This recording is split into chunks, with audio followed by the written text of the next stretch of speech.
Today I want to continue the theme of why our why is so important by giving you an inside look at the work I've been doing recently on my own why.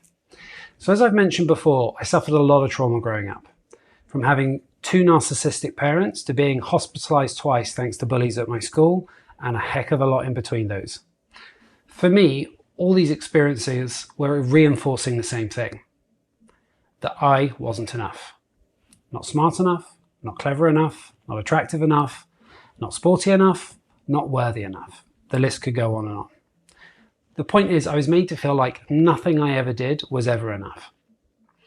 This belief at my very core, I wasn't enough, is what started a life of dangerous risk-taking, experimenting with drugs, and drinking so much that I damaged my liver and keeping everyone at arm's reach, if not much, much further away.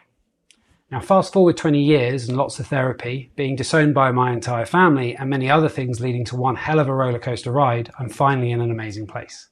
And I attribute the shift I've been able to create to figuring out that my why was an exceptionally low sense of value and self-worth. And once I'd figured that out, the hard work truly began. When you spend every moment of every day believing you have no value for your entire life, you will believe it in every fibre of your being. Every inch of you has bought the lie that you're worth nothing. And to undo this deeply held and misguided belief, we need to work on it every day.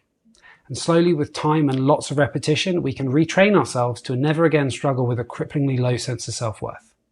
And it all begins by making the conscious decision to believe that, as the unique individual you are, your worth is constant and immutable. It does not have to be earned, it's always there.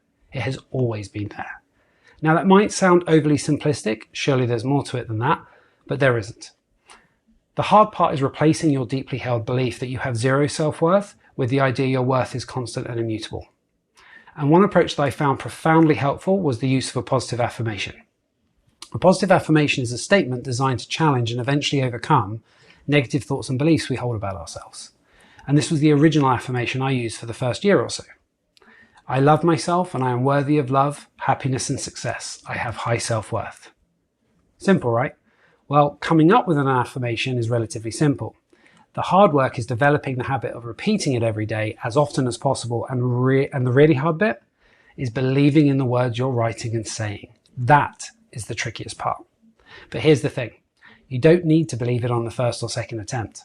I think it took me a few months of working on it every day before it started to feel less weird and I felt less ridiculous doing it. But with time and repetition, it began to feel right. I began to believe my own affirmation. Now, years on, there's not a day that goes by where I don't repeat my affirmation, and it makes me feel amazing. It makes me smile just saying it to you guys now. I have high self-worth, and there's nothing anyone could ever say or do that would make me think differently. Now, if any of this has resonated with you, then please don't stop this video and go back to your old life with a low sense of self-worth. DM me and let's talk. I'd be happy to try and help you get started on your own journey to realizing how you have your own inherent self-worth, just waiting to be realized. Have a great day, guys.